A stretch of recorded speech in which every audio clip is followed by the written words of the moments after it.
మీరు చూడండి రామాయణంలో మీరు చూస్తే దశరథ్ మహారాజు రాముణ్ణి వనవాసానికి ఎందుకు పంపించారు?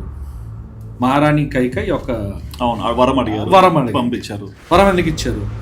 కొడుకుని రాజు వేరే అబ్బాయిని రాజు ఎప్పుడు ఇచ్చారు? ఒక జరిగే ముందు యుద్ధంలో దశరథుని సారథి లాగా కైకేయి ఉండేది. అయితే వాళ్ళకు రైట్స్ ఇవ్వకపోతే, వాళ్ళకు చదువు ఇవ్వకపోతే సారథి లాగా యుద్ధానికి వెళ్తుందా మహారాణి కైకేయి?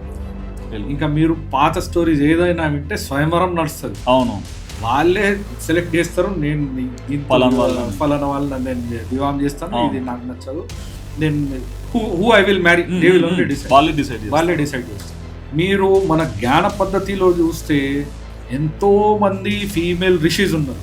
పేర్లు ఇప్పుడు ఎగ్జాక్ట్ నాకు అంత ఈజీగా గుర్తు. ఋషులలో కూడా ఆడవాళ్ళు ఉన్నారు, ఎంతో మంది ఉన్నారు. ఓకే, మాకు ఋషి అంటే ఓన్లీ మేల్ కాదు, లేడీ రిషీస్ అండ్ ఉపనిషత్తులో ఎంత మంది ఎగ్జాంపుల్స్ మీకు, ఎన్నో ఎగ్జాంపుల్స్ మీకు దొరుకుతాయి.